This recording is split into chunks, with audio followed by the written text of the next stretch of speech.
বেআইনিভাবে জমি দখল নিয়ে ঝামেলা উত্তেজনা, যার জেরে পটাশপুরের শ্যামসুন্দর বাপি ভূঁইয়া নামে এক বিজেপি কর্মীর বাড়ি ভাঙচুরের অভিযোগ উঠল তৃণমূল দুষ্কৃতীদের বিরুদ্ধে।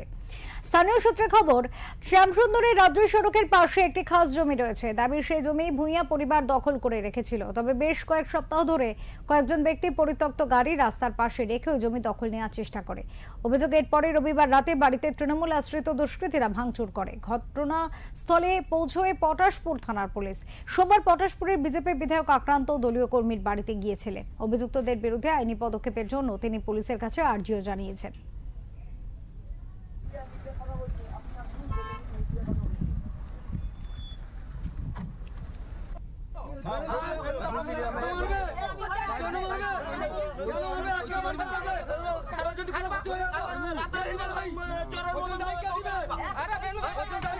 নাম রীতা ভূঁইয়া।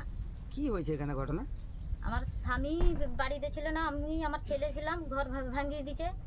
আর নুকসান খাতুন 4-5 লোককে আইসে গিয়ে ঘর ভাঙিয়ে দিয়ে চালিয়েছে।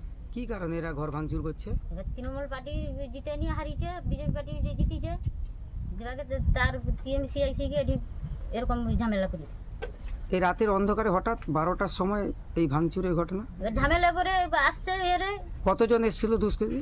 5-6 লোক। 5-6 লোকের বেশি হবে। কম কোথায়? সঙ্গে পুলিশ ছিল না, পুলিশ ছিল না। ওরা এসে ভেঙে দিয়ে গেছে, তারপরে পুলিশ এসছে। পুলিশ কি বলছে? পুলিশ তো ফটো টটো করে নিয়ে গেছে, বলছে আমরা দেখবো, আমরা দেখছি, তারপরে কি হচ্ছে দেখা যাক, এইসব কথা বলছে। এই তো রাত্রে আমরা বাচ্চা নিয়ে ঘুমাতে পারি না, দিন রাত ছেলে মেয়ে, আমরা তো গরিব মানুষ, আমাদের খেতে হয়, আমাদের পুরো